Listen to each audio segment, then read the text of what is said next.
Sebelum engkau beribadah, sebelum engkau melayani Tuhan, sebelum engkau berkorban kepada Tuhan, Tuhan sudah lebih dulu berkorban kepadamu.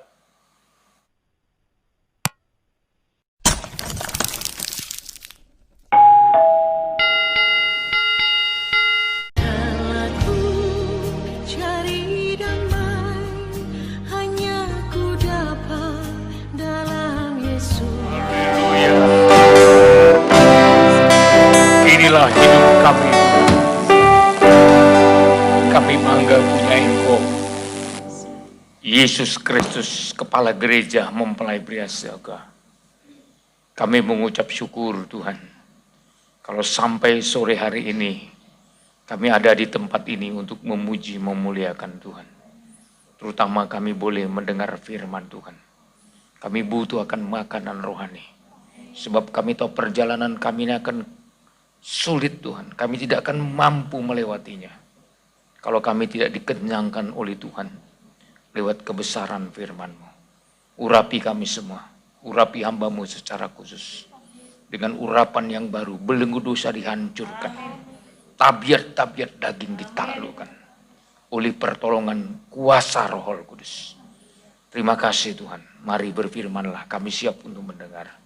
Dalam nama Tuhan Yesus, Kepala Gereja mempelai pria surga kami mengucap syukur dan berdoa bersama, kita katakan amin. Silakan duduk Bapak Ibu Saudara-saudaraku. Saya mengucapkan selamat hari Minggu. Salam sejahtera buat kita sekalian ya. Shalom. Shalom. Kita patut bersyukur kalau sampai hari ini kita dipelihara oleh Tuhan, sehingga saya dan saudara boleh beribadah, memuji Tuhan, mendengarkan firman Tuhan.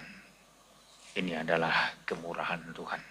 Ya, sekali lagi walaupun harus disertai dengan protokol kesehatan yang sangat ketat, ya, sebenarnya hanya oleh kemurahan Tuhan saja kita bisa dipelihara sampai hari ini. Ya, saudara boleh lihat di berita, ya, baik ya peningkatan COVID-19 yang sampai hari ini tidak menurun, saudara.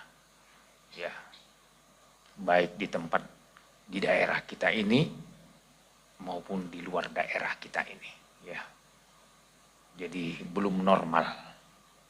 Hanya sekali lagi kita bersyukur karena Tuhan yang jaga dan pelihara kita, ya, sehingga sampai saat ini saya dan saudara masih bisa berbakti kepada Tuhan dan juga mendengarkan firman Tuhan. Tentu biarlah kesempatan yang masih tersisa ini kita gunakan sebaik mungkin agar kita siap jadi mempelai Tuhan. Sebagaimana nyanyian kita tadi, oh Yesus, inilah, ya, menjadi satu kerinduan bagi kita. Kita merindu untuk menjadi sidang mempelai Tuhan. Ya, tentu untuk menjadi sidang mempelai Tuhan, kita harus dipulihkan Tuhan. Saya sudah sampaikan betapa perlunya gereja Tuhan dipulihkan dalam segala sesuatu. Ya. Dan pemulihan itu akan membawa seluruh gereja Tuhan yang mau dipulihkan untuk siap menuju kepada puncak rencana Tuhan. Dan saya setelah bagi 3 poin. Di poin yang pertama kita dipulihkan untuk mendapatkan kelegaan. Di poin yang kedua kita dipulihkan untuk menjadi serupa dengan gambar Tuhan. Di poin yang ketiga kita diperdamaikan dengan Tuhan. Ya. Berdamai dengan Oleh sebab itu, puncak persiapan kita sampai Tuhan berdamai dengan kita. Ya. Saya sudah sampaikan bahwa dalam Alkitab ada yang namanya hari raya pendamaian. Ya. Sebelum masuk kepada hari raya terakhir, ya, hari raya terakhir adalah hasil panen dikumpulkan, lalu diadakan hari raya. Itu namanya hari raya Pondok Daun.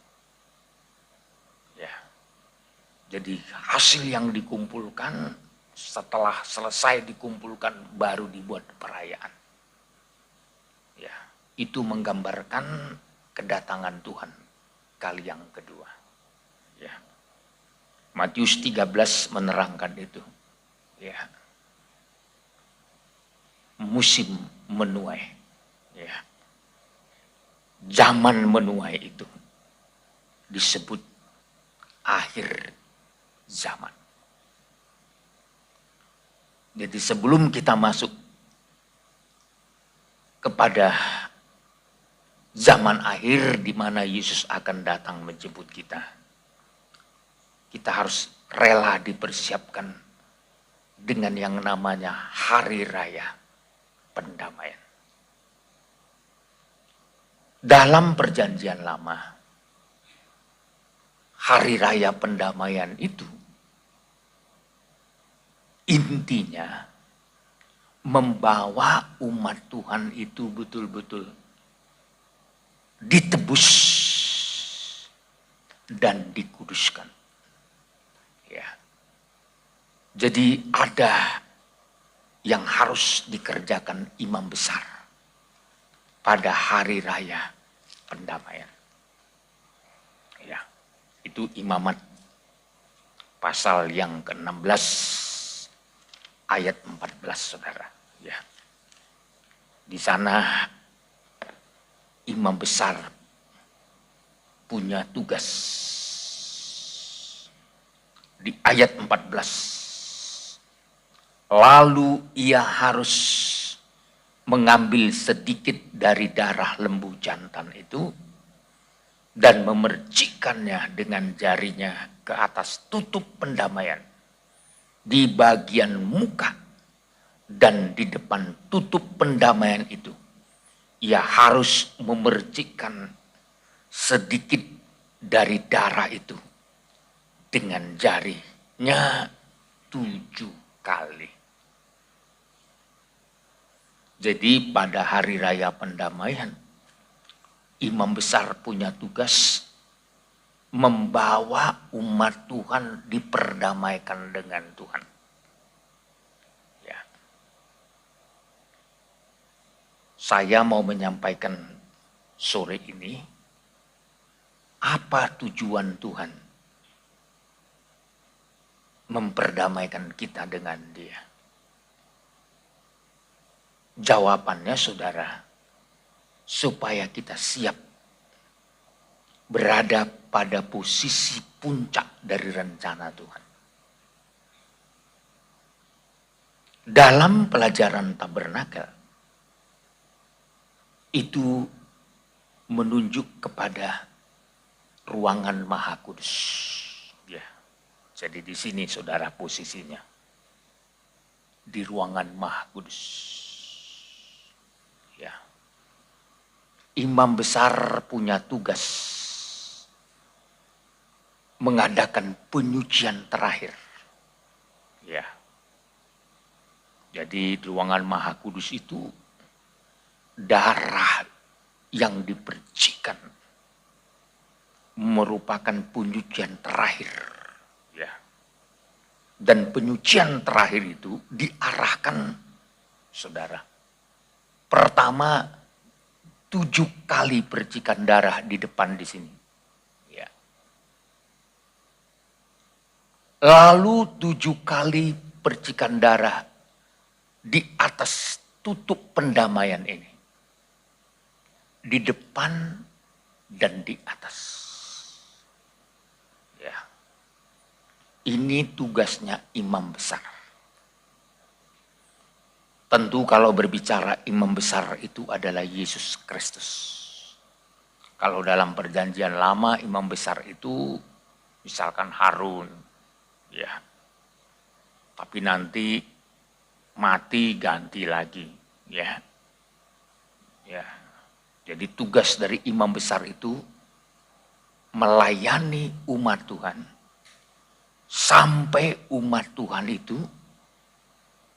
masuk ke dalam puncak rencana Tuhan, diperdamaikan dengan Tuhan. Ya. 7 percikan darah di depan, 7 percikan darah di atas. Ini adalah berbicara penyucian terakhir.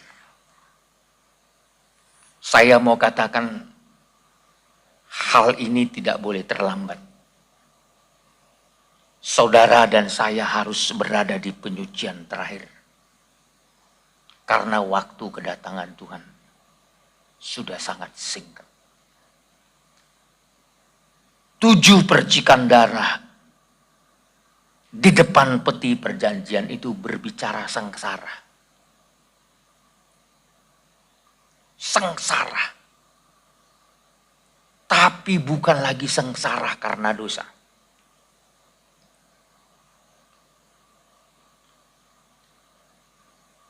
Kalau sengsara karena dosa, saudara, itu bukan di sini tempatnya. Sengsara karena dosa itu adalah di luar Tuhan. Tapi orang-orang yang di dalam Tuhan juga harus mengalami sengsara. Tapi sengsara karena mau dilepaskan dari segala ikatan-ikatan. Karena mau ikut Tuhan. Karena mau menyenangkan Tuhan. Ya. Jadi sengsara karena dosa dengan sengsara karena pikul salib itu beda. Ya. Kalau saudara sengsara karena pikul salib, Anda pasti mendapat upah yang luar biasa. Petrus bersama teman-temannya pernah bertanya kepada Yesus, apakah yang kami dapatkan? Kami sudah meninggalkan rumah kami. Kami telah meninggalkan segala sesuatu untuk mengikut Engkau, katanya kepada Yesus. Tuhan Yesus memberikan jawaban. Kamu akan mendapat 100 kali lipat. Sekaligus kamu akan mendapat hidup yang kekal.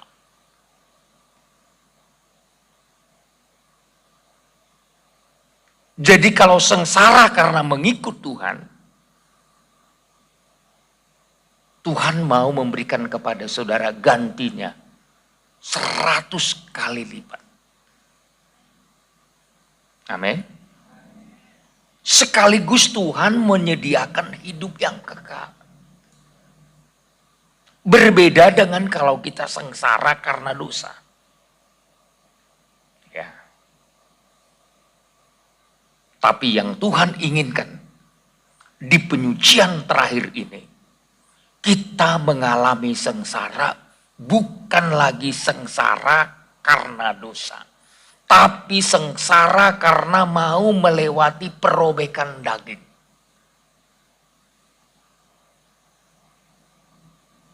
Supaya apa? Supaya kita menjadi sempurna. Jadi Tuhan sangat merindukan. Dalam penyucian terakhir yang dikerjakan imam besar. Kalau dalam perjanjian lama, 7 kali percikan darah. Di depan peti perjanjian, 7 kali percikan darah di atas tutup pendamaian. Jadi 7 kali percikan darah ini adalah berbicara sengsara. Kalau berbicara tutup pendamaian, itu berbicara tentang Yesus Kristus. Yesus Kristus mengalami sengsara untuk menyelamatkan umatnya.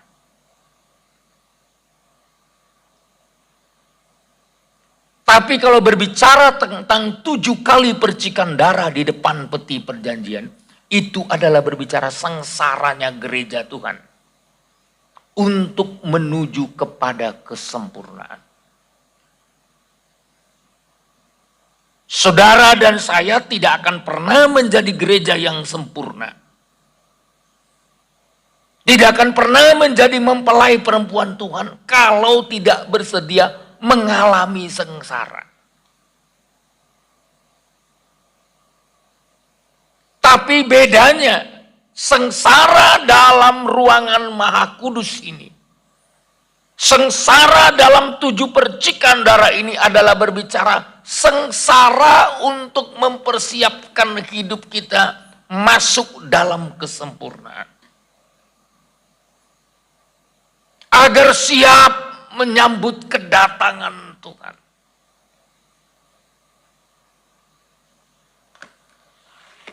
Dan saya mau katakan kepada saudara, sengsara untuk mempersiapkan kita menyambut kedatangan Tuhan adalah hal yang terpenting supaya kita mengalami kebangunan rohani untuk siap menyongsong hari kedatangan Tuhan.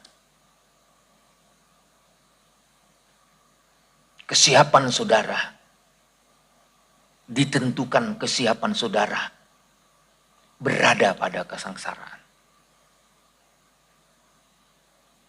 Dan saya berkali-kali menyatakan kesengsaraan zaman akhir ini Tuhan izinkan untuk membangunkan kita. Membangunkan seluruh umat manusia dari ketertidurannya, dari kelemahannya, agar siap mengalami suatu keubahan sampai menjadi siap sedia. Saudara, seizin Tuhan, zaman akhir adalah merupakan zaman kesusahan. Kalau Daniel berkata, belum pernah terjadi sejak adanya bangsa-bangsa. Itu belum pernah terjadi. Ya. Tapi Daniel sangat nangkep apa tujuan kesengsaraan itu. Saya rindu jemaat Tuhan hari-hari ini bisa nangkep apa tujuan Tuhan mengizinkan adanya kesengsaraan. Sampai hari ini COVID-19 belum berhenti. Ada banyak orang memprediksi. Tapi sampai hari ini belum ada jawaban. Kapan itu berhenti?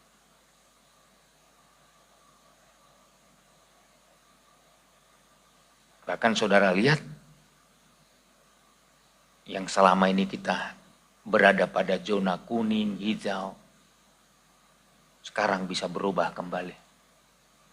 Ya. Saya pun harus berjuang, bergumul, karena sudah beberapa schedule saya harus kerjakan.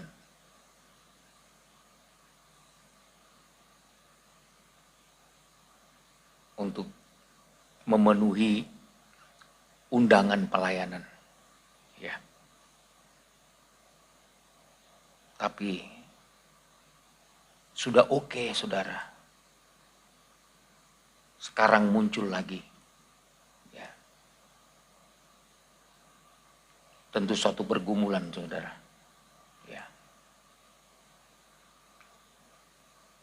Apalagi kami gembala, saudara. Apalagi yang namanya pemberkatan nikah. Ya. Serba sulit untuk ditunda.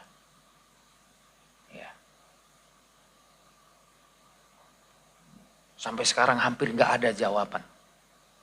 Kapan berhentinya? Kapan selesainya? Ya. Tapi saudara dan saya tidak perlu terkejut. Sebab zaman akhir memang gereja harus dipersiapkan melewati kesengsaraan. Ya. Kesengsaraan. Dan alat yang paling cocok untuk menciptakan kesengsaraan itu adalah iblis. Ya, iblis. Maka saudara jangan heran. Alat untuk membuat saudara sengsara yang paling dominan itu setan. Karena Alkitab mencatat Tuhan tidak mau mencobai. Ya. Yang mencobai itu adalah iblis dan keinginan kita sendiri. Ya. Jadi kalau orang jatuh ke dalam pencobaan, karena ada yang mencobai. Ya. Jadi kalau tidak ada yang mencobai, kita tidak akan pernah jatuh ke dalam pencobaan. 2 poin, iblis dan keinginan kita sendiri. Tapi, ada tapinya, diizinkan Tuhan.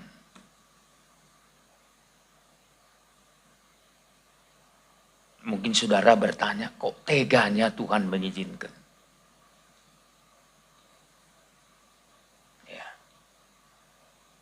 Bukankah Tuhan itu pengasih dan penyayang? Bukankah Tuhan itu baik? Tapi kalau kita belajar dalam firman Tuhan,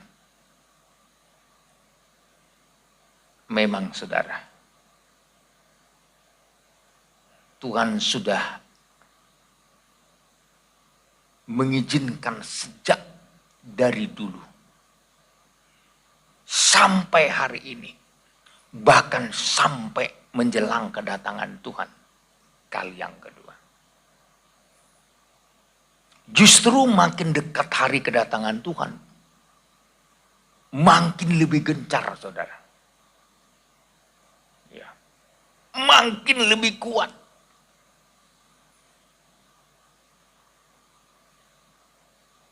Dan kita harus tahu, akar persoalannya adalah iblis. Kalau dalam Yesaya pasal 14, ya, setelah iblis jatuh, ya, setelah iblis jatuh, ya, pasal 14 sebenarnya ayat 15 dimulai dan seterusnya. Jadi sebenarnya Yesaya pasal 14 ini intinya adalah berbicara tentang kejatuhan iblis. Ya. Bagaimana iblis itu jatuh? Ya. Di ayat 12, wah engkau sudah jatuh dari langit. Jadi pasal 14 ini berbicara kejatuhannya Lucifer atau iblis. Ya. Dan ayat 16 seterusnya, akibat dari kejatuhan itu,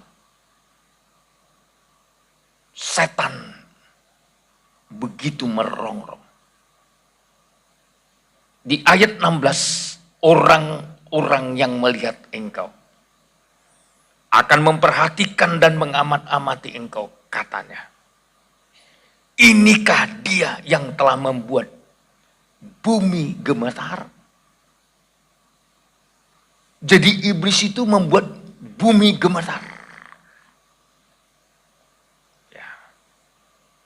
Intimidasi dari setan itu menebarkan ketakutan.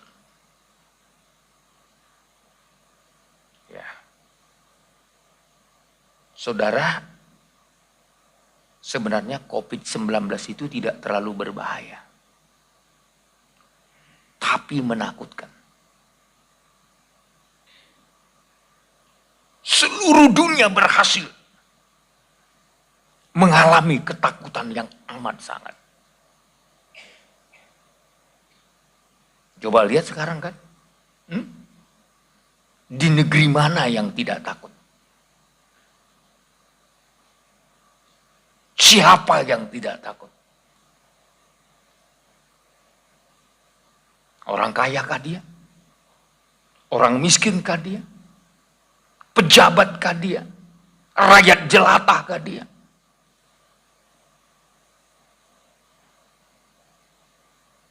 Tapi tentu siapa di balik itu? Yang membuat bumi gemetar.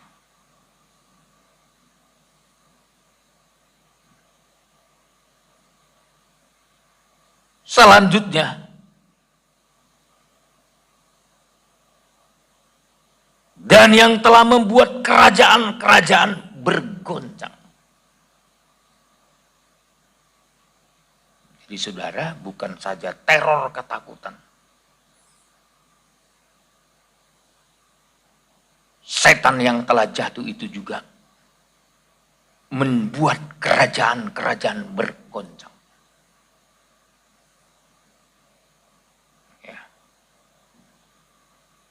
Saya mengatakan kita ini bersyukur.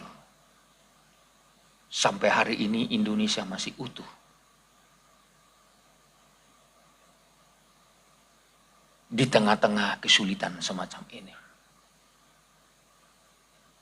Sebenarnya setan punya keinginan maunya semua kerajaan goncang. Kalau bisa seluruh bangsa di dunia bubar. Dan nanti itu setan akan wujudkan pada zaman antikris. Nanti saudara, seluruh dunia ada dalam kekuasaan antikris. Sekarang belum. Ya. Tapi setan akan mengarahkan sampai menuju ke sana. Kenapa saudara? Karena antikris ingin menguasai seluruh hidup manusia di muka bumi. Lewat pemerintahan, lewat ekonomi. Dan tidak ketinggalan lewat ibadah. Antikris pun nanti satu kali akan menguasai seluruh ibadah di dunia. Dalam suratan Paulus kepada Tesalonika dikatakan, dia akan berdiri di bait Allah, duduk di bait Allah, dan dia akan minta dia disembah sebagai Tuhan di dalam bait Allah. Padahal dia antikris.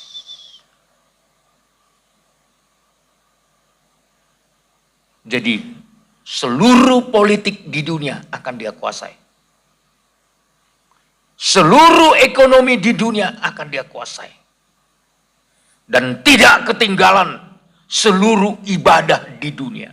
Siapa saja yang tidak menyembah binatang itu, dia bunuh.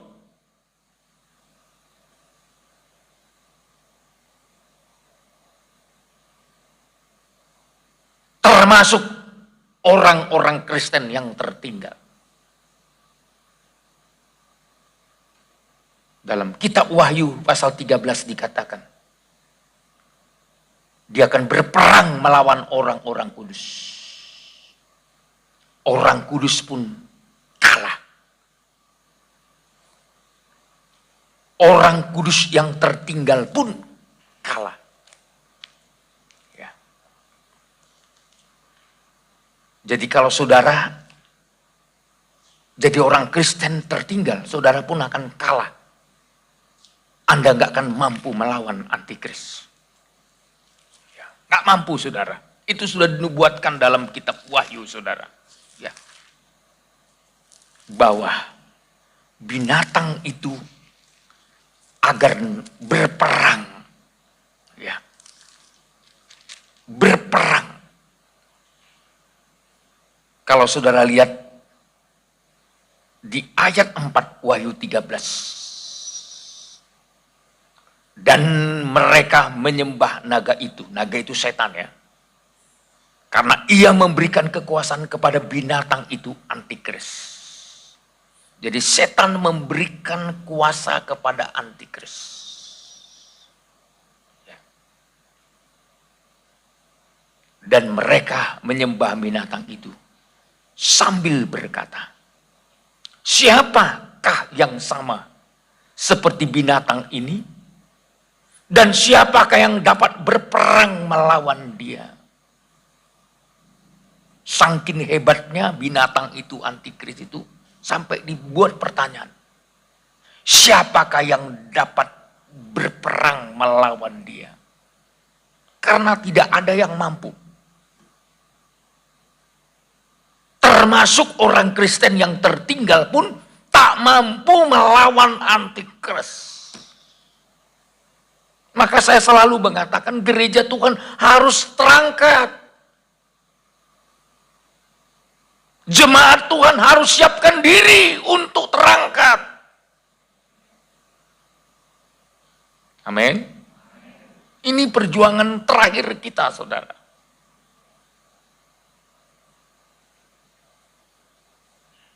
Bahkan binatang itu, dan kepada binatang itu diberikan mulut yang penuh kesombongan dan hujat. Kepadanya diberikan juga kuasa untuk melakukannya 42 bulan, sama dengan 3,5 tahun. Jadi setan memberikan kuasa kepada antikris atas seizin Tuhan menguasai dunia 3,5 tahun, 42 bulan.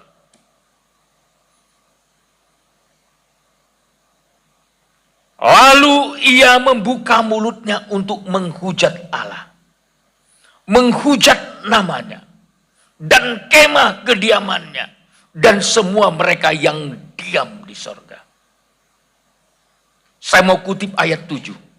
Dan ia diperkenankan untuk berperang melawan orang-orang kudus, dan untuk mengalahkan mereka.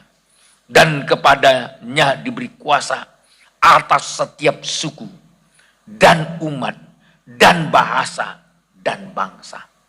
Seluruh manusia yang tertinggal, mau suku apapun, mau bangsa apapun, semua akan tunduk kalah melawan antikris.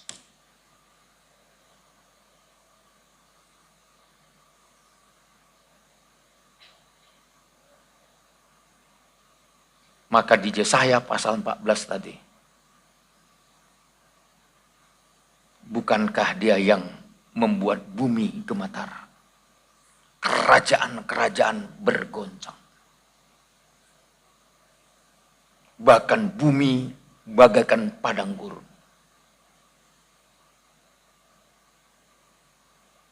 Ada beberapa poin kuasa yang ditunjukkan oleh setan. Bagaimana dia membuat dunia ini betul-betul mengalami suatu hal yang sangat menyedihkan.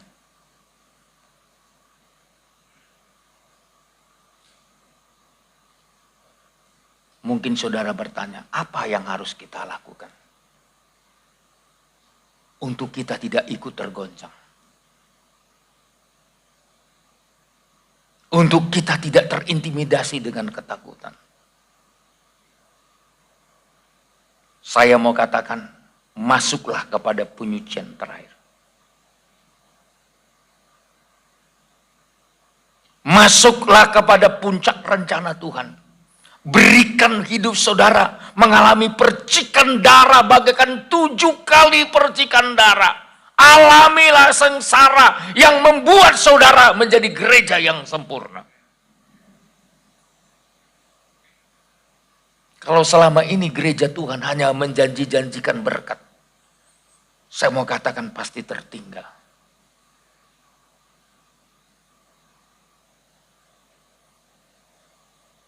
Andai kata saudara tidak dipersiapkan, masuk dalam kesengsaraan,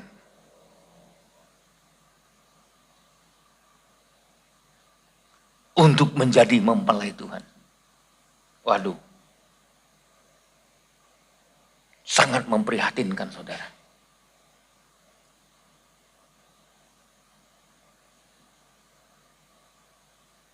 Tapi kesengsaraan yang Tuhan izinkan terjadi,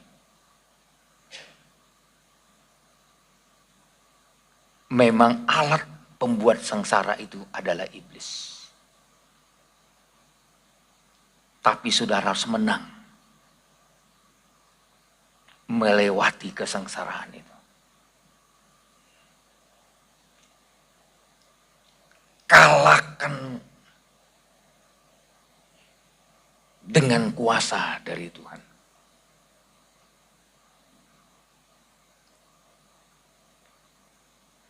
Saya mengatakan bahwa setan punya 3 cara untuk menaklukkan kita.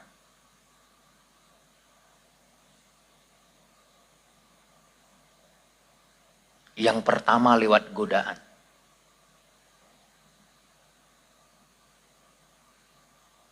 Saya rasa kalau godaan masih lebih mudah dikalahkan. Tapi yang kedua lewat paksaan.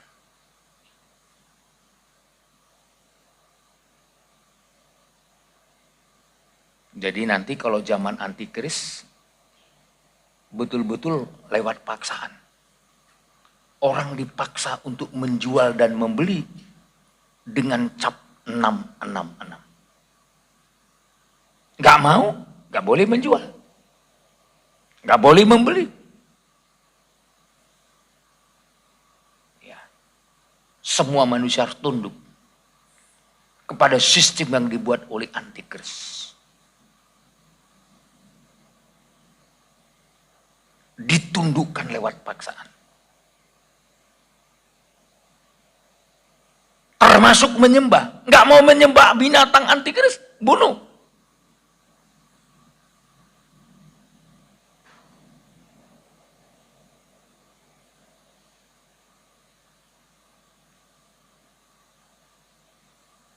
Dalam segala hal. Pada zaman antikris, iblis memaksa manusia. Kalau sekarang masih tahap godaan. Tapi sebentar lagi setan akan tampil dengan paksaan.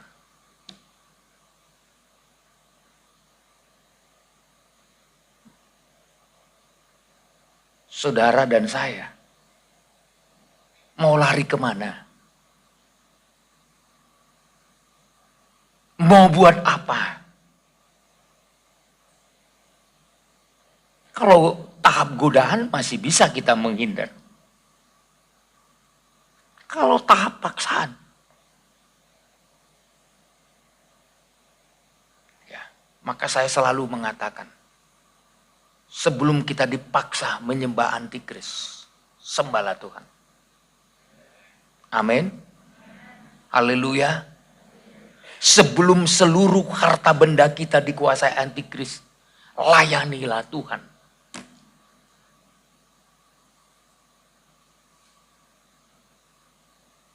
nanti betul-betul kuasa antikris itu memaksa.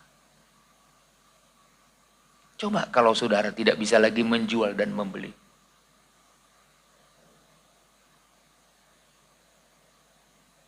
Dengan kata lain, seluruh sistem ekonomi di dunia dalam kekuasaan antikris.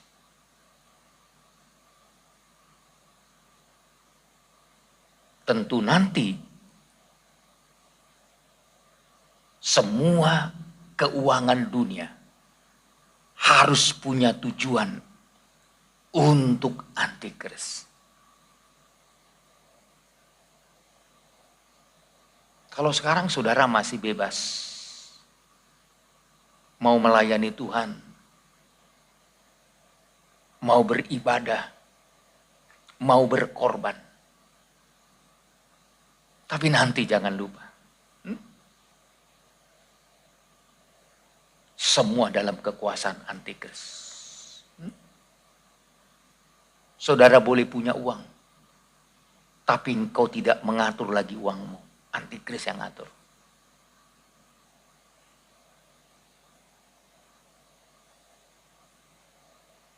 Kita punya harta,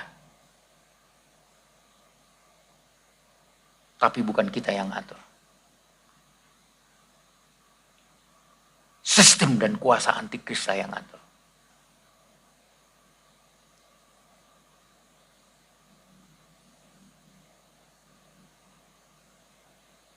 Sampai nyawa kita pun.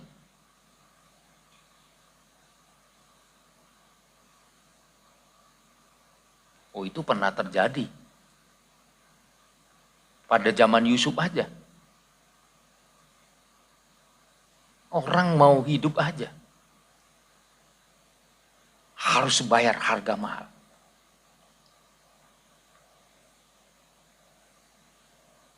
Saat-saat mereka masih punya uang, mereka menggantikan gandum dengan uang. Tapi setelah uang habis,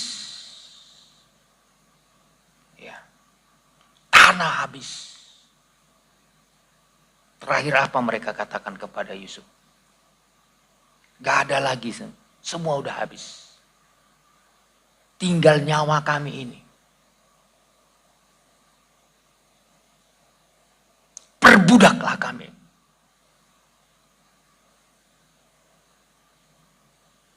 Itu masih dalam kekuasaan Yusuf, saudara. Nanti kekuasaan antikris juga punya konsep. Semua akan dalam kekuasaannya. Kalau sekarang kita belum ke sana, saudara. Tapi nanti akan mengarah ke sana. Ya. Kalau saudara dan saya tidak paham rencana Tuhan, tak ngerti kehendak Tuhan, ya nanti akhirnya ke sana. Ya. Dan anehnya, seluruh dunia, ini kan belum, tapi dunia sudah mulai memperingatkan kita. Salah satu hal yang perlu kita diingatkan soal ketahanan pangan.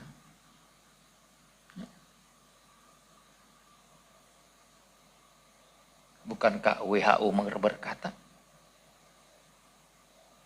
salah satu yang harus kita pikirkan ketahanan pangan. Tapi kalau begini terus berlanjut begini, negara mana yang kuat?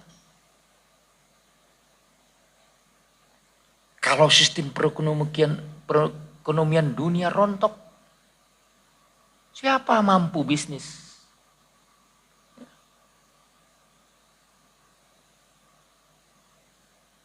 Saya hampir tiap hari kalau di Batam itu bertanya kepada para pedagang, bagaimana Hampir semua mengatakan, aduh Pak, gak sanggup lagi. Apalagi yang mereka menyewa tempat. Untuk bayar sewa tempat aja gak mampu Pak. Untuk gaji karyawan tak mampu.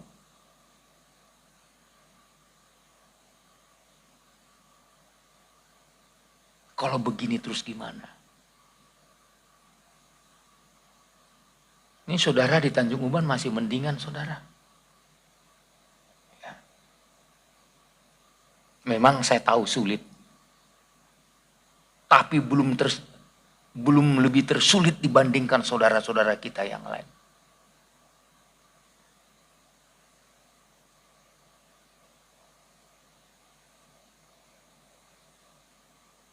Ada banyak saudara kita dirumahkan tanpa dibayar gajinya. Karena perusahaan tidak mampu.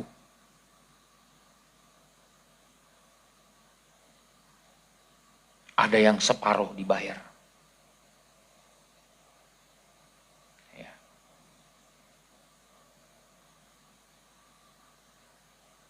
Sedangkan normal saja. Masih banyak kita berkekurangan. Normal aja. Kerja. Belum tentu seluruh gaji kita cukup membiayai hidup kita dan anak-anak kita.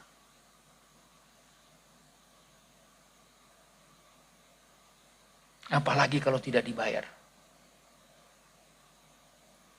Bayangkan apa yang bisa kita lakukan. Sebenarnya ini contoh caranya iblis nanti memaksa.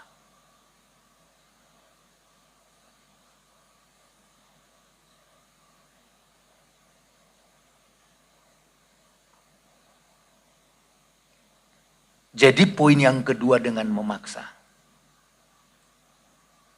Kalau paksanya kan cara keras saudara. Tapi ada cara halus. Ya kan? Trik setan yang ketiga. Merampas kasih kita.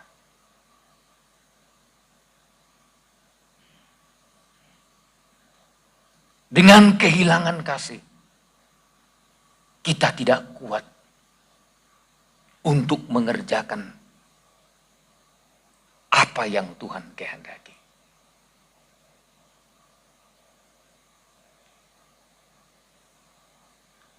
Kenapa kita sangat membutuhkan penyucian terakhir? Karena dengan penyucian terakhir, sebenarnya Tuhan mau membuat kita berkemenangan. Kalau di Wahyu pasal 12 terjadi peperangan antara Mikael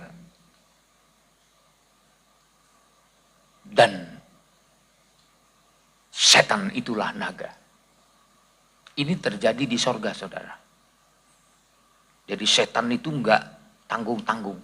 Dia menyerang Tuhan ke sorga. Ya. Dia serang saudara. Ya. Dan naga itu nanti dibantu sama malaikat-malaikatnya. Jadi setan itu dengan segala pengikutnya, dengan roh-roh jahat, akan menyerang Tuhan ke sorga. Tapi setan nggak kuat, nggak sanggup melawan Tuhan. Maka karena dia tidak sanggup, maka dia dilemparkan untuk menguasai, menyesatkan seluruh dunia. Itu ayat 9 saudara. Wahyu 12 ayat 9. Dan naga besar itu, si ular tua, yang disebut iblis atau satan, yang menyesatkan seluruh dunia, dilemparkan ke bawah. Ia dilemparkan ke bumi bersama-sama dengan malaikat-malaikat. Jadi setan kalah. Setelah dia kalah, dia dilemparkan ke bumi. Ini bicara akhir zaman loh. Setelah dia dilemparkan ke bawah ke bumi, siapa yang ada di sini? Kita masih di sini.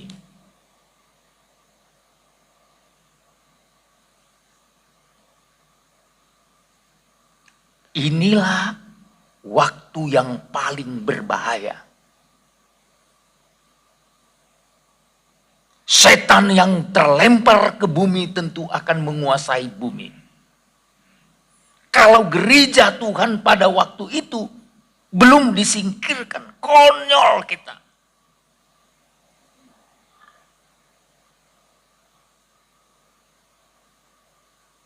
Dia menyesatkan seluruh dunia.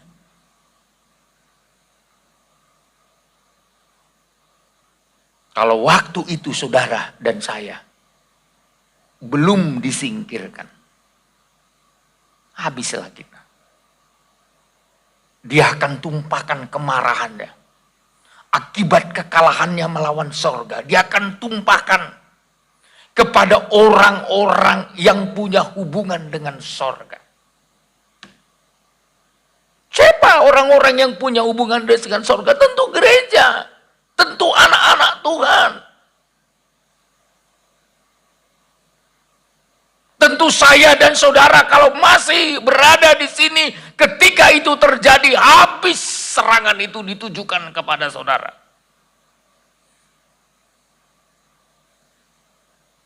Maka di dalam Wahyu 12 ini jelas sekali saudara. Ayat 13. Dan ketiga naga itu sadar bahwa ia telah dilemparkan di atas bumi.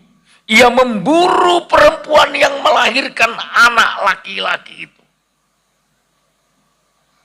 Dia buru gereja Tuhan. Dia buru mempelai Tuhan.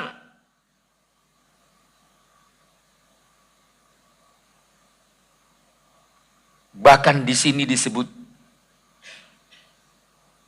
ayat 17. Maka marahlah naga itu kepada perempuan itu, kepada gereja Tuhan, lalu pergi memerangi keturunannya yang lain, yang menuruti hukum-hukum Allah, dan yang memiliki kesaksian Yesus. Setan naga itu marah. Dan karena dia tidak dapat menangkap mempelai perempuan, maka dia cari yang tertinggal. Maka di sini disebut keturunannya yang lain.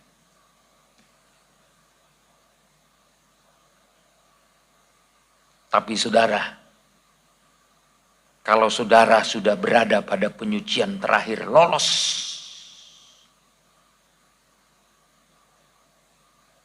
saudara akan keluar jadi pemenang. Amin. Kalau saudara sudah berhasil disucikan dan disempurnakan, saudara sudah lebih dulu disingkirkan.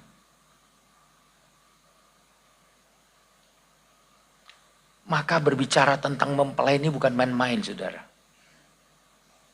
Pengajaran mempelai ini benar adalah satu-satunya untuk mempersiapkan gereja Tuhan menjadi mempelai Tuhan. Tapi masih banyak orang ngejek, ngolok. Masih banyak mata rohaninya masih tertutup, belum mengerti pengajaran ini.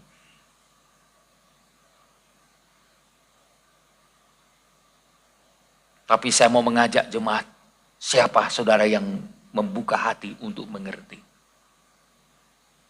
Biar Anda tertolong.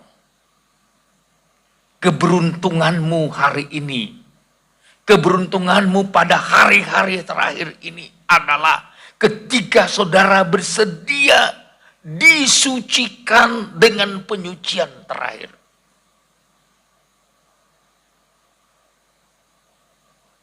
Maka Tuhan janjikan kemenangan. Kalau 3 tahap setan mau menghancurkan hidup kita, 3 tahap juga Tuhan mau beri pertolongan untuk menolong kita.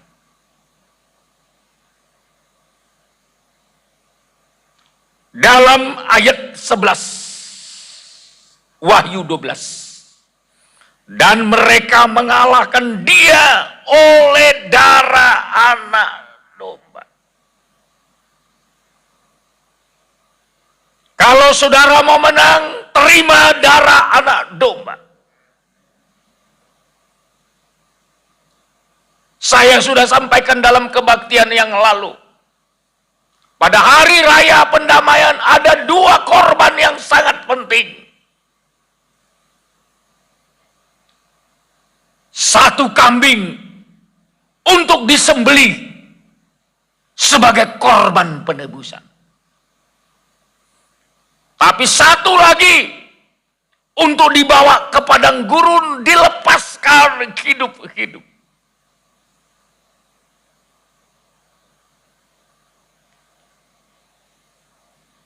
Dua korban ini adalah berbicara. Pertama, untuk menebus segala dosa kita. Yang kedua, untuk menjauhkan kita dari segala dosa dan kejahatan dalam keadaan hidup. Kalau udah mati, semua kita berhenti berbuat dosa. Udah pasti itu. Tapi dalam keadaan hidup, masih perjuangan. Kalau saya dan saudara hari ini masih hidup, saya mau katakan untuk jauh dari dosa dan kesalahan masih perjuangan.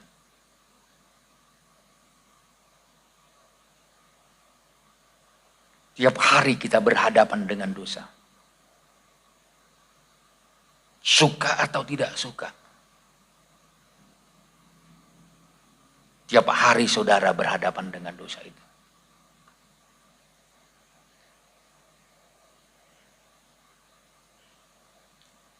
Dalam nikah,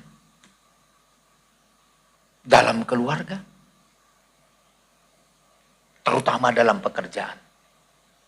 Kalau saudara sudah bisa jauh dari dosa dalam pekerjaan itu, terlalu banyak kita terpaksa berbuat dosa karena pekerjaan. Harus berdusta karena pekerjaan. Sadar nggak saudara?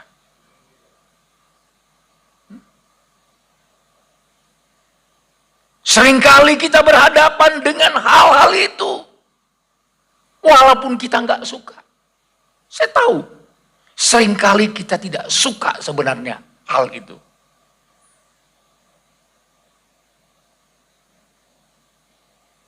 Kita ingin jujur. Kita ingin dimurnikan. Kita ingin lembut. Kita ingin menerima segala keadaan. Tapi belum tentu. Kita mampu. Belum tentu kita mampu disakiti. Nggak usah disakiti. Direndahkan sedikit aja mungkin kita sudah mencelak-mencelek.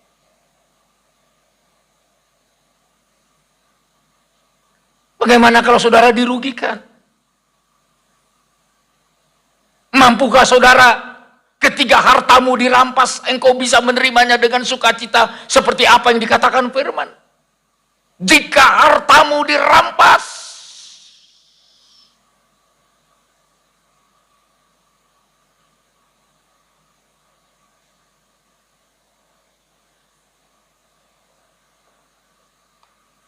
dalam keadaan hidup jauh dari dosa itu tidak gampang. Makanya Alkitab memberikan pelajaran pada hari raya pendamaian, yang satu disembelih, yang satu dilepaskan dalam keadaan hidup. Dibawa ke padang gurun. Ini berbicara korban supaya kehidupan kita jauh dari kesalahan. Saya mau katakan, hanya Tuhan yang bisa menolong saudara jauh dari segala kesalahan itu. Pada dasarnya kita tidak mampu. Untuk menjaga lidah kita aja nggak gampang loh. Supaya jangan salah.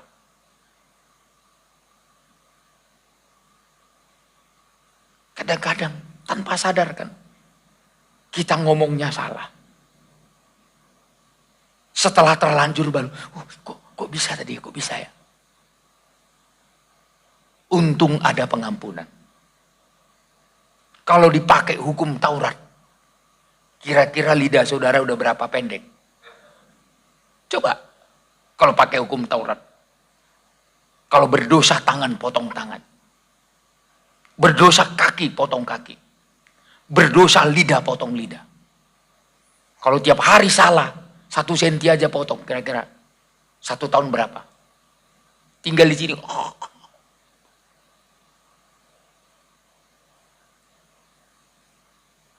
kalau bukan pertolongan Tuhan.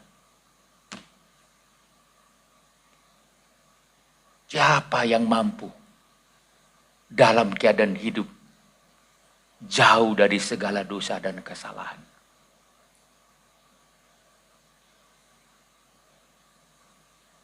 Maka saya selalu mengingat lagu itu.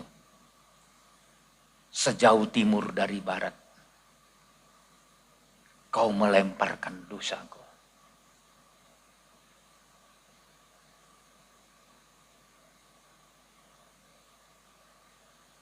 Kau buang dosaku jauh ke dalam tubir laut. Kau campakkan, kau lemparkan dosaku.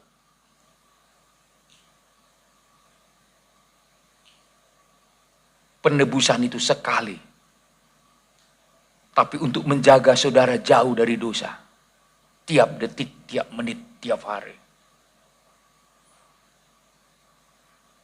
Maka saya selalu mengatakan, untuk menjaga saudara supaya jauh dari dosa, jalan satu-satunya yang paling efektif, masuk dalam ibadah.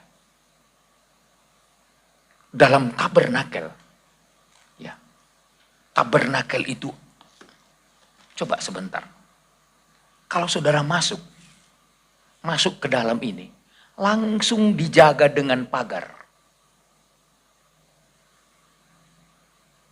Ketika saudara percaya kepada Tuhan, menerima Yesus Tuhan, bagaikan masuk lewat pintu gerbang. Masuk sini, langsung dijaga dengan pagar. Pagar tabernakel ini terbuat dari kain lenan halus berwarna putih. Sejak saudara menerima Yesus, menjadikan Yesus menjadi Tuhan saudara, Tuhan sudah bersedia memisahkan kita dari gelap kepada terang. Tuhan mau jaga saudara, supaya saudara tidak sama lagi dengan orang berdosa.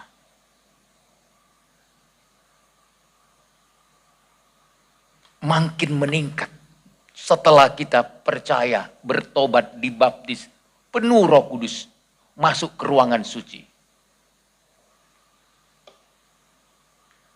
Langsung ada dinding tabernakel yang terbuat dari kayu yang dilapis emas. Angin pun tak boleh masuk.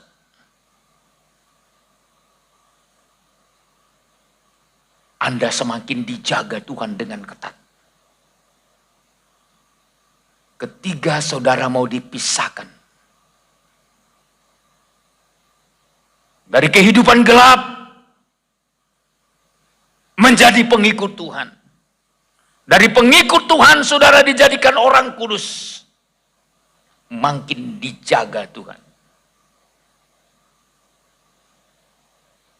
Jauh dari kesalahan.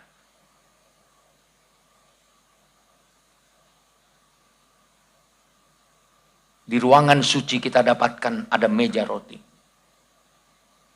Di ruangan suci kita temukan pelita emas. Di ruangan suci kita temukan mezbah dupa. Dan kalau kita berada di ruangan suci, 3 alat ini. Meja roti itu berbicara pengajaran. Pelita emas itu berbicara persekutuan. Mezbah dupa itu berbicara penyembahan kita kepada Tuhan karena dasar mengasihi Tuhan. Apa yang terjadi? Makin jauh kita dari kesalahan. Kalau saudara suka aja nyembah, udah malas gosipin orang. Coba nggak percaya. Doalah jam-jam, berjam-jam doa. Ngomong aja pun malas. Apalagi sampai berpuasa. Tapi kalau ada orang berpuasa masih gosip-gosip, itu hanya puasa karena menahan lapar. Coba betul-betul berpuasa yang benar. Menyembah yang benar. Menerima pengajaran yang benar. Memiliki persekutuan yang benar. Coba kalau persekutuan saudara sudah bagaikan pelita emas, nggak ada di sana kayu, nggak ada daging di situ.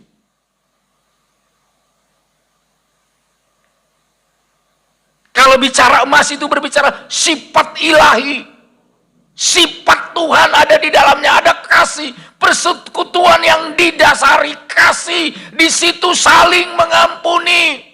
Tidak ada menyimpan dosa, tidak menyimpan kesalahan. Namanya emas 100%, pelita emas itu tidak bercampur dengan yang lain. Kalau persekutuannya sudah sampai seperti emas, tak ada kedagingan di dalamnya. Tak ada kesombongan, tak ada kepahitan. Tak ada kepalsuan. Persekutuannya murni. Karena dasar mengasihi Tuhan. Haleluya. Enggak bersekutu, enggak pura-pura baik untuk ngambil hati manusia. Enggak ada situ. Murni karena mengasihi orang lain. Tidak ada motivasi yang lain di situ. Bukan karena mau mengambil sesuatu, bukan karena uang, bukan karena apa.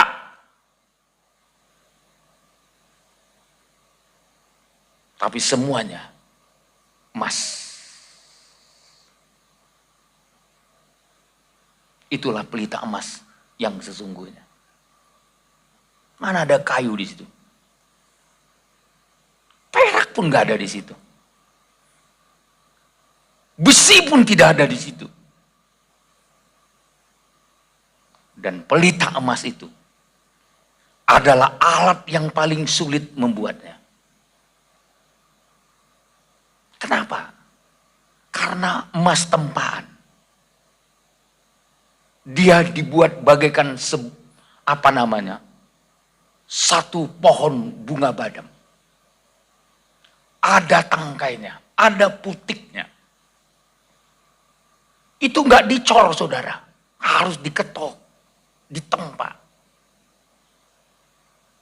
Makanya membangun persekutuan yang benar, itu memiliki waktu dan proses yang panjang. Untuk memiliki motivasi yang benar, panjang prosesnya.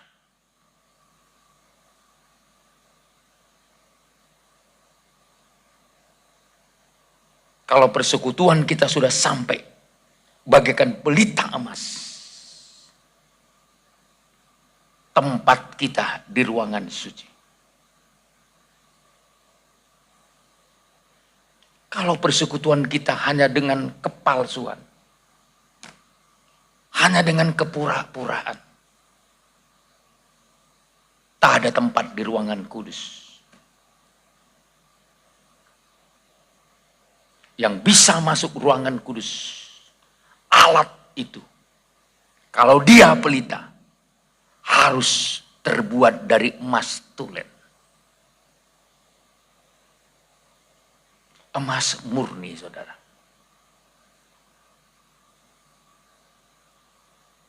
Untuk jauh dari kesalahan, harus ada firman pengajaran. Harus ada persekutuan yang benar. Harus ada mesbah dupa. Tiga alat ini menjadi tolak ukur, membuat saudara jauh dari kesalahan. Amin. Amin. Kan motivasi yang salah inilah yang seringkali gampang sakit hati. Kenapa? Karena motivasinya salah. Kalau konsepnya seperti orang dunia, senangkan aku biar ku senangkan kau. Itu nggak laku sama Tuhan.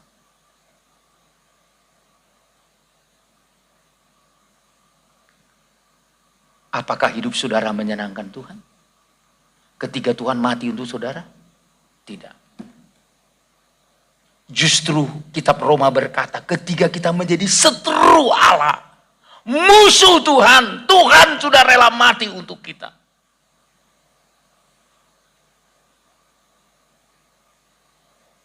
Bukan karena kita menyenangkan dia, maka dia rela mati untuk kita. Saat kita masih menyakiti hati Tuhan, Tuhan sudah rela menerima kita. Ketika kita masih berdosa, saudaraku, Tuhan berkata, aku terima engkau. Bukan karena dosamu, tapi karena aku mengasihi.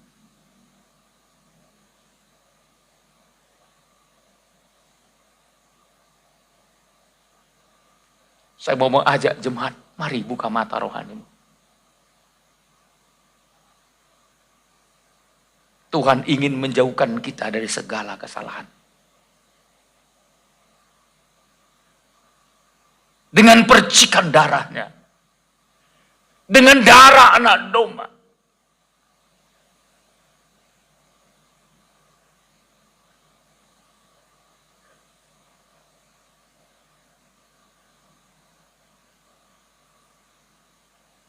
Ini berkat yang luar biasa. Coba renungkan. Apakah kita diterima Tuhan karena kita baik? Tidak. Karena kita berbuat? Tidak. Sebelum Anda berbuat, Tuhan sudah mati untuk engkau. Sebelum engkau beribadah, sebelum engkau melayani Tuhan, sebelum engkau berkorban kepada Tuhan, Tuhan sudah lebih dulu berkorban kepadamu.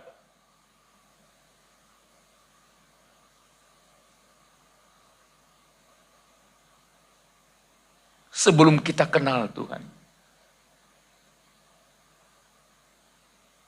Dia sudah mengenal kita.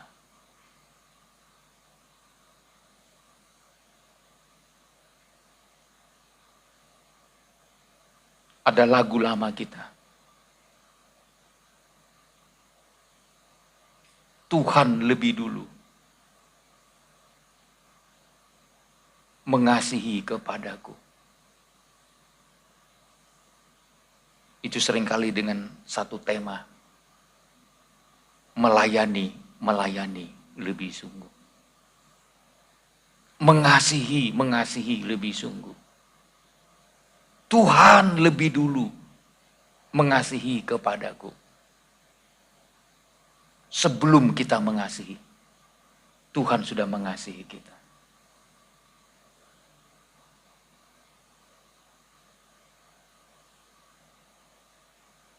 Sebelum saudara dan saya dekat dengan Tuhan, Tuhan sudah rela lebih dulu mendekat kepada saudara. Dia sudah ketuk pintu hati kita. Yeremia berkata, dari jauh Tuhan menampakkan diri kepadamu. Dari jauh. Kita belum tahu dia, belum kenal dia, belum mengasihi dia. Dia udah berkata, aku mengasihimu.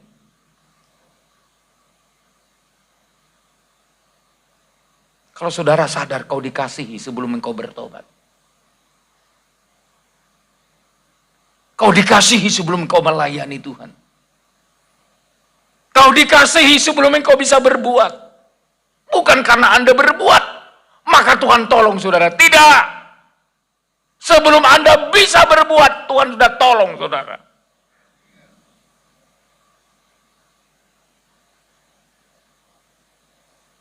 Kenapa? Supaya kita tidak bermegah oleh karena kekuatan kita. Bermegahlah karena Kristus. Haleluya. Kalau Tuhan tidak tolong, nggak usah jauh-jauh. Anda tidak akan bisa lewati COVID-19 ini. Saya selalu ingatkan jemaat, kau masih bersyukur sama Tuhan, bisa tertolong. Kalau andai kata engkau mati karena COVID-19, mungkin tidak ada pertemuan lagi dengan saudaramu, dengan keluargamu. Sebab kau dibungkus masuk ke tempat pemakaman. Maka nggak usah ada yang sombong ya. Kita hidup hari ini karena anugerah Tuhan. Kita hidup karena kemurahan Tuhan.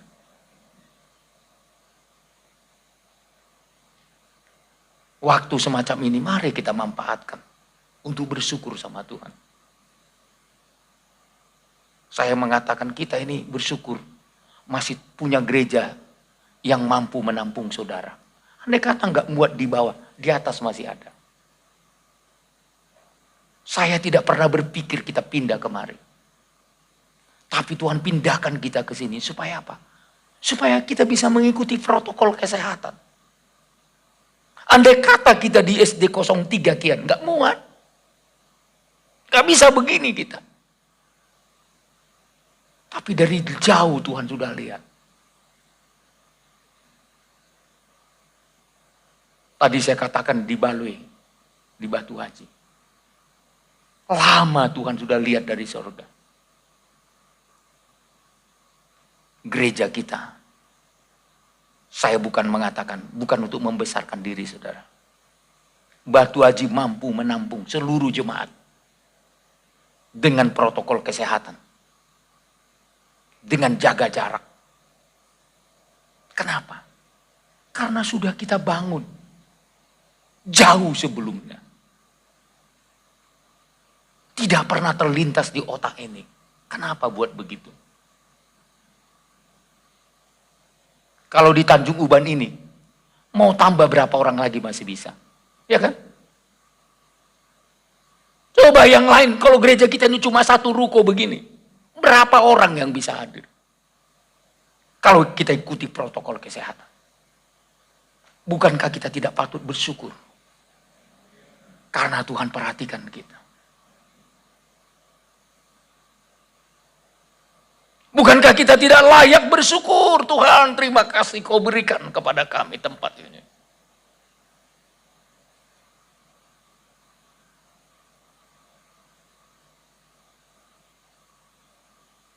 Tadi saya sebelum masuk ke sini ditelepon. Dari Medan, saudara. Pak, kenapa kami tidak diberi kesempatan beribadah? Saya bilang, tempat kita hanya menampung 30 orang.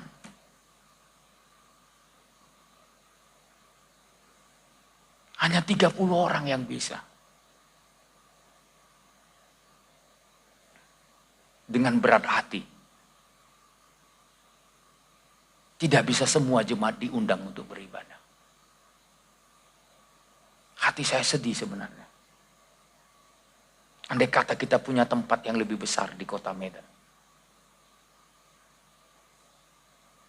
Kita bisa menampung jemaat.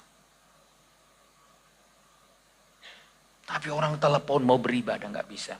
Saya bilang, kau tanya pendeta Manurung. Karena dia yang ngatur berapa yang bisa ikut ibadah. Saya tidak tahu. Tapi kita di Tanjung Uban ini, bukankah ini kemurahan Tuhan? Haleluya. Kemurahan Tuhan ya. Bapak Ibu, kemurahan Tuhan. Masih napas kita hari ini. Belum diisolasi mandiri. Belum dirawat di rumah sakit.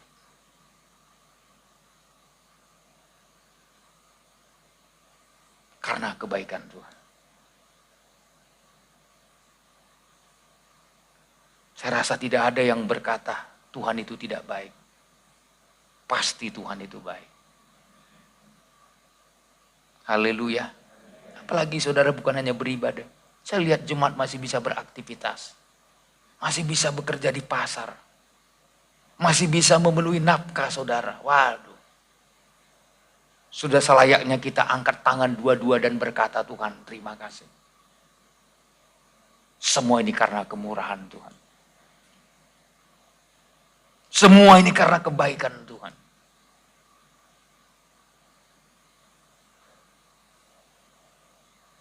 Saudara masih bisa memberi nafkah untuk anak-anakmu.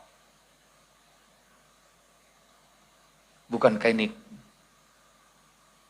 keluar biasaannya Tuhan kita?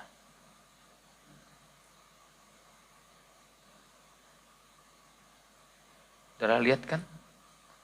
Termasuk pejabat di provinsi kita ini.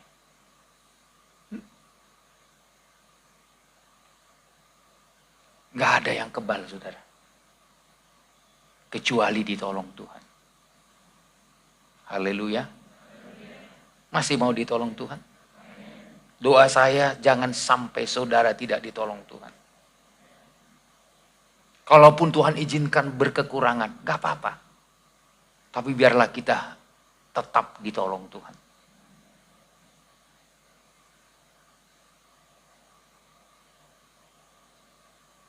Saudara, 3 kekuatan. Yang pertama dengan darah anak domba. Yang kedua dengan perkataan dan kesaksian. Yang ketiga karena mereka tidak mengasihi nyawa mereka sampai ke dalam maut. Dengan kata lain, lebih mengasihi Tuhan. Jangan biarkan setan mengalahkan kita. Tapi kita kalahkan setan si penyesat itu. Dengan percikan darahnya Tuhan. Dengan perkataan kesaksian yang kita miliki. Artinya hidup yang kita sudah miliki itu punya kesaksian. Ada tanda penebusan. Ada tanda bahwa kita ini milik Tuhan. Dan sekaligus kita mengasihi Tuhan lebih dari nyawa kita sendiri.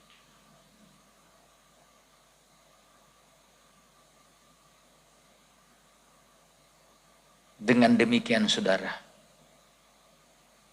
kita akan keluar menjadi pemenang.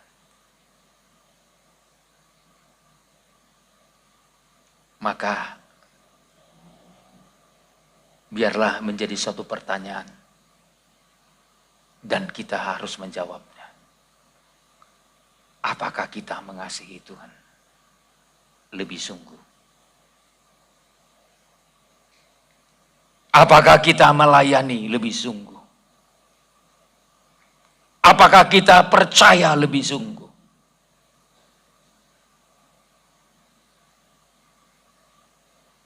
Tentu jawaban itu ada pada kita semua. Makanya kalau nyanyian berkata, apakah kau melayani dengan kasih?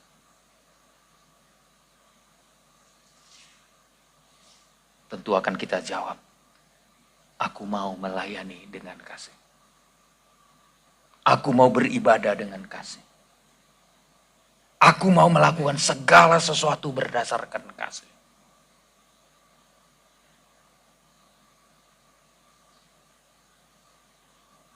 Tujuh percikan darah. Sekali lagi membawa saudara dan saya berada pada penyucian terakhir. Habis itu selesai. Pekerjaan imam besar terakhir kali adalah membawa darah untuk dipercikan. Di atas tutup pendamaian. Di depan peti perjanjian. Selesai itu nggak ada lagi tugasnya. Kalau saudara sudah dibawa kepada penyucian terakhir, selesai sudah. Anda tinggal siap menyambut kedatangan Tuhan kali yang kedua. Tapi dengan satu syarat, penyucian terakhir itu berbicara sengsara. Bukan karena dosa, tapi karena melakukan kehendak Tuhan. COVID-19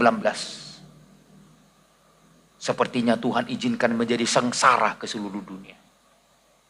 Seluruh dunia sedang berada dalam kesengsaraan. Tapi tujuan Tuhan hanya satu.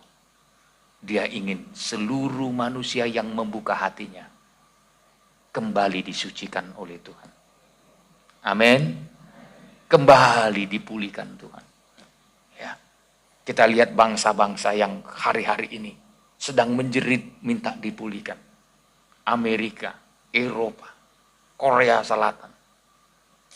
Saya melihat Korea Selatan hari-hari belakangan ini sudah mulai dingin kasihnya. Dingin saudara. Ya. Di Korea Selatan itu dulu hampir setiap gereja itu suasana ibadahnya itu enggak ketolongan. Doa saja terkenal di Korea gereja-gereja doa. Hampir tak ada di sana berdoa diam saudaraku. Kalau saudara ke Korea, itu mereka berdoa itu sampai gini-gini tangannya.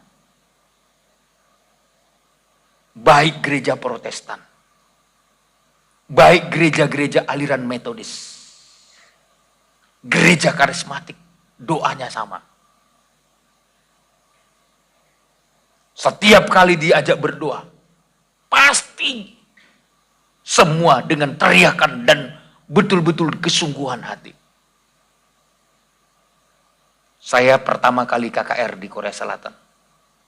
Setelah saya habis sampaikan firman, saya ajak mereka berdoa. Gembalanya ajak saya keluar untuk snack malam saudara. Hampir 2 jam kami bincang-bincang. Kami pulang dari makan snack malam itu. Saya masih lihat jemaat belum ada yang pulang. Sehabis dengar firman masih terus berdoa. Tapi beberapa tahun belakangan ini tidak semua lagi menjaga, memelihara ibadah semacam itu. Mengalami kedinginan rohani. Ya. Tapi dengan adanya COVID-19, kalau Anda lihat di YouTube, ada yang kebaktian di atas mobil. Pendetanya khotbah dari halaman gereja. Jemaat yang ibadah itu di dalam mobil, saudara. Supaya jangan tertular COVID. Perkeluarga. Jadi mereka buka kaca, mereka dengar firman. Jaga jaraknya dalam mobil, saudara. Di parkiran. Mereka memuji Tuhan, mereka dengar firman Tuhan.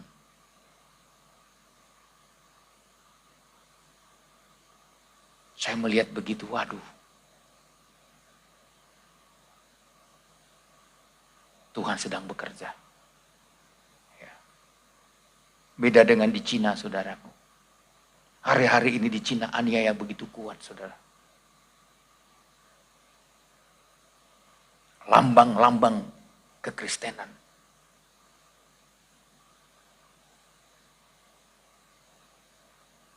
Maka kita berdoa untuk mereka. Biar Tuhan kuatkan mereka. Tapi saya melihat pasti mereka kuat. Karena ada roh Tuhan. Kenapa saya mengatakan demikian? Ketika saya KKR di Cina, saya melihat keseriusan mereka cari Tuhan.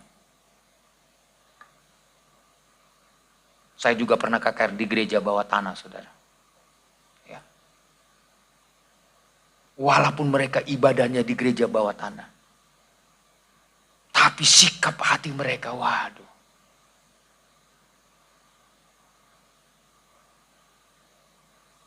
Saya masih ingat ketika saya khotbah di sana. Ketika saya mengajak mereka untuk didoakan. Saya ditarik oleh pendetanya. Saya kira mau makan siang. Rupanya mau ditangkap polisi. Tapi mereka nggak surut, saudara.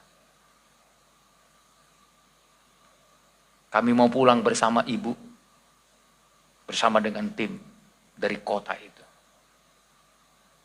Saya lihat di koran semalam, salah satu kekristenan di kota itu sedang mengalami aniaya hari ini.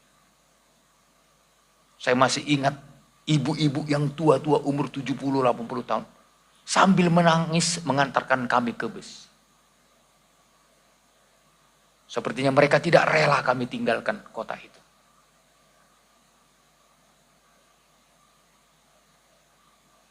Saudara, mari kita sekali lagi mensyukuri kebaikan Tuhan.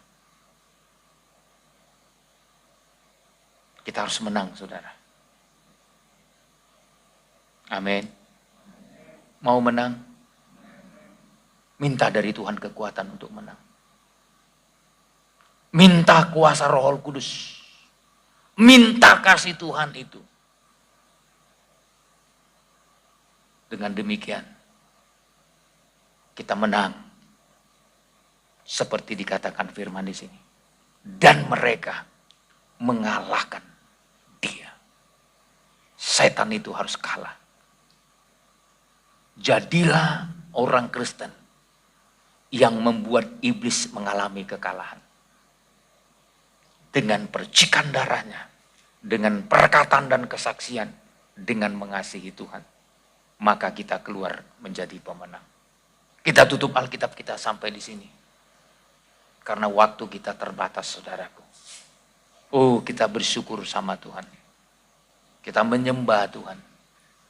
Tuhan itu baik. Tuhan itu peduli dengan keselamatan kita semua. Oh, terima kasih Tuhan. Kami bersyukur, kami menyembah Tuhan. Kami memuliakan Tuhan. Terima kasih Tuhan. Terima kasih Yesus.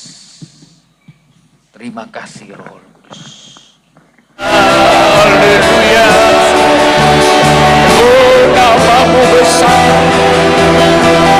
Nama di atas segala nama. Nama yang ajaib. Nama yang menjaga, memelihara kami. Kami bersyukur Tuhan. Kami berterima kasih.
Hosana, Hosana.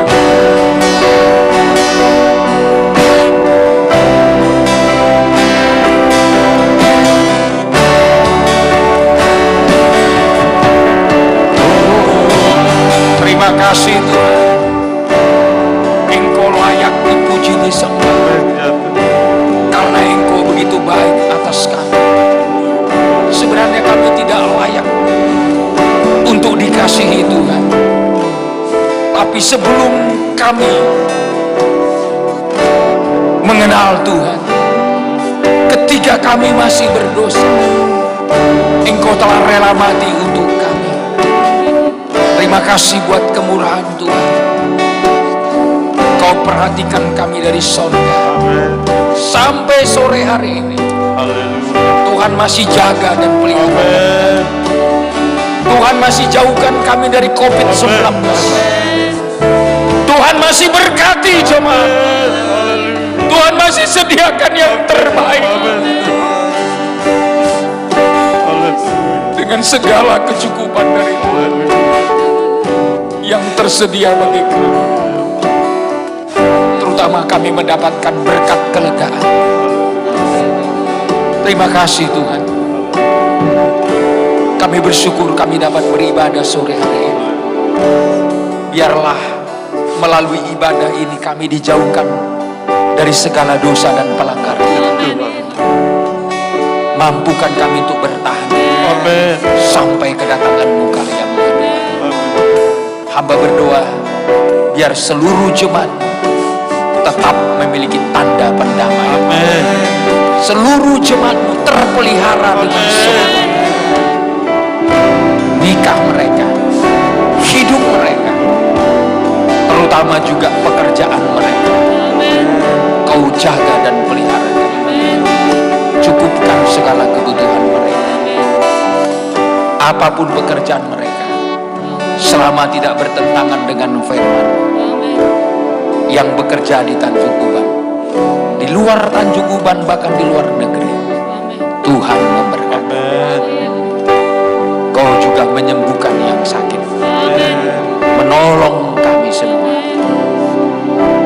Sekali lagi Tuhan, sebelum kami tinggalkan tempat ini, kami berdoa biar sepanjang minggu ini tetap Tuhan bungkus kami dengan kuasa darah anak domba. Dimanapun kami beraktivitas, Tuhan sebagai penjaga dalam hidup kami. Kami berdoa untuk Kabupaten Bintan, untuk Provinsi Kepri, untuk Kota Tanjung Uban, supaya Tuhan sertai semuanya. Kami tahu ada banyak saudara-saudara kami yang terinfeksi virus, terutama di Bintan dan di Tanjung Pinang, bahkan di Kota Batam. Hamba berdoa, tolonglah Tuhan, biar kami semua diistimewakan. Dan sebentar kami tetap berdoa untuk bangsa kami Indonesia, untuk Bapak Presiden kami, Wakil Presiden, para menteri, pejabat tinggi, kepala-kepala daerah, kabupaten, kota, bahkan pemerintah terendah sekali. Berikan hikmat akal budi. Kami tahu semua ini seizin Tuhan untuk menyucikan, memurnikan, dan menguji kami. Sebentar kami tinggalkan tempat ini, biar umat-Mu pulang dengan damai. Saudara-saudaraku yang kekasih, arahkan hatimu ke surga. Terimalah berkat Tuhan, kasih karunia dari Tuhan Yesus Kristus, cinta kasih daripada Bapa surgawi, penyertaan dari kuat kuasa Roh Kudus, ada menyertai memberkati saudara dan saya, sekarang dan sampai selama-lamanya.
kita kembali dengan menjaga protokol kesehatan. Sampai jumpa dalam ibadah kita yang akan datang.